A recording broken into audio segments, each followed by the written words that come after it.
Gustavo, ¿qué queda después de tanta gira y tanta presentación? Yo no llevo mal las labores de promoción, es decir, considero que forma parte un poco del oficio.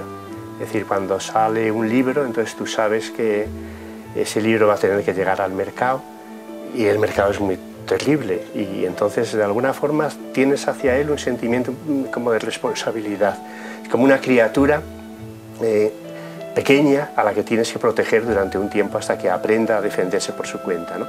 Y entonces yo el tiempo ese de la promoción del libro lo veo un poco así, ¿no? Como un tiempo de compañía, como de tutela. Y bueno, y tienes el mismo sentimiento que tienes cuando llevas a un niño, ¿no? Es decir, a un ser pequeño, ¿no? que cuidas y que acompañas.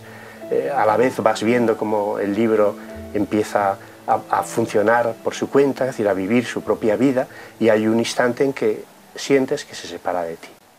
Una de las cosas que nos ha gustado mucho de tu novela es que has logrado introducir cosas tan dispares como tu pasión por el cine, los cuentos exóticos, relatos bíblicos. Bueno, eso está presente en todos mis libros.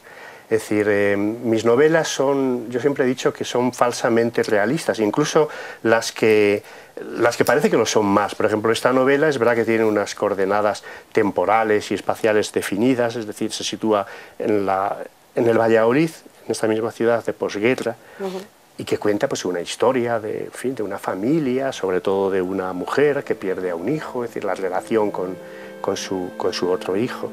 Es decir, esa es la clave, el centro de la novela, en el fondo es la relación entre el niño y la madre, ¿no? Pero en apariencia, La carta cerrada es solo una novela de una mujer que vive en el Valladolid de la posguerra y ve desgraciados su matrimonio y maternidad. Pero llega a la esencia, como dice su protagonista, de lo que es el amor cuando éste no tiene nada que ver con la felicidad. aparte de todo esto, la novela está poblada, como tú muy bien dices, de relatos, de fábulas, de historias, porque yo creo en eso. Es decir, yo no entiendo muy bien qué es el realismo. Es decir, cuando queremos hablar de verdad de las cosas, es decir, no basta con describir lo que vemos, con decir lo que tenemos delante, sino que en esa verdad están nuestro mundo interior, están nuestros pensamientos, nuestros sueños, nuestros deseos, nuestros anhelos. Y yo creo que fundamentalmente la literatura es dar cuenta de todo ese mundo oculto, de ese mundo invisible, de ese mundo que hay detrás de las cosas. Recuerdo una frase que me encanta de Chesterton, que una vez le reprocharon que una persona tan seria como él se ocupara de unas historias, en fin, que pueden servir para entretener a los niños, pero según ellos no valían para nada más, ¿no?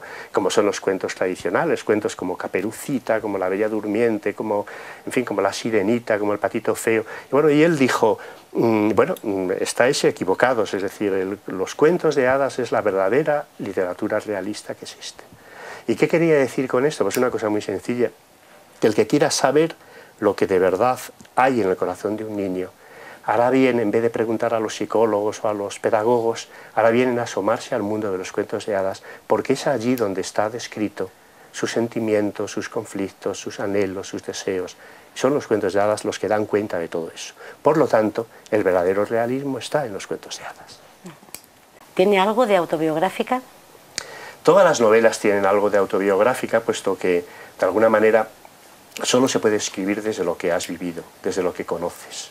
En ella, en esta novela, sí que siento que sus personajes son personajes que de alguna manera tienen que ver con mi propia vida y con personajes y con personas concretas de esa vida. Pero no voy a revelar nada más. Bueno, ya para ir terminando, ¿cuántas historias de amor te quedan por contar? Ahora con la crisis, ¿son malos tiempos para la lírica? No, yo creo que no. Yo creo que para la lírica no son nunca malos tiempos, porque el hombre lo necesita. Es decir, el hombre, el amor, ¿por qué hablamos tanto del amor, no? Bueno, vamos a ver. Solamente hay dos materiales con los que se construyen todas las grandes historias que existen, que es el amor y la muerte, porque son las dos experiencias básicas de la vida. Entonces el amor es importante porque es una experiencia reveladora. Yo creo que siempre queremos sentir que nuestra vida tiene sentido. Esa es la clave. Yo, todos mis personajes son grandes adoradores. Yo creo en la adoración. Es decir, yo creo que hemos venido, el gran mandato de la vida que recibimos al nacer es encuentra algo que adorar. Y el que lo encuentra, es decir, sentirá siempre que la vida merece la pena, que puede ser una aventura extraña, por momentos llena de dolor o de oscuridad, pero que en el fondo merece la pena. Yo creo que sí, que la vida ciertamente es un don maravilloso que hay que saber disfrutar. Pues muchas gracias, Gustavo, por concedernos esta entrevista a Silencio se lee. Ha sido un placer para todos estar contigo. Pues nada, para mí también ha sido un placer. Está bien el título ese de Silencio se lee, porque es verdad que la lectura concita el silencio. ¿Te gusta? Tiene que ver con el silencio, es decir, claramente, ¿no? Es una de las cosas, digamos, esenciales. Pero la lectura es jugar. Es decir, yo esto sí que lo quisiera decir. Yo creo que la mejor definición que se ha dado de lo que es un libro es una definición que dio Marcel Cohen, un escritor judío, que dijo, y tiene que ver el silencio también, fíjate, dijo: un libro es como los juguetes que damos a los niños chicos. Como los juguetes nos dan un poco de reposo, y lo más importante es el silencio que ganamos al tenerlos en las manos. Y es cierto, sí. Es decir, el juguete al niño le da reposo, le hace vivir en un mundo especial que es un mundo suyo, pero a la vez el niño cuando juega normalmente ha llegado a un lugar de silencio en el que solamente él sabe lo que está sucediendo de verdad.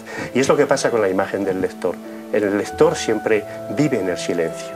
La imagen de alguien leyendo es una imagen llena de misterio, porque nunca sabemos qué hay en ese silencio, que desde fuera es lo único que percibimos. Qué bonito. Añoraba la vida de esas heroínas desenvueltas y libres que poblaban las novelas, las mujeres que se enfrentaban a la vida convencidas de que el mayor pecado era renunciar a la felicidad. También mi madre lo pensaba así, a pesar de su sufrimiento. Ahora sé que debí abrir aquella carta que me escribió, preguntarle por qué había querido abandonarnos, cómo era esa vida que imaginaba lejos de nosotros. Morimos en las palabras que no llegamos a pronunciar. Morimos en la tristeza de los que pierden la vida esperándolas. Las palabras que habrían podido ayudarles y que no llegamos a pronunciar nunca son el único pecado que no nos será perdonado.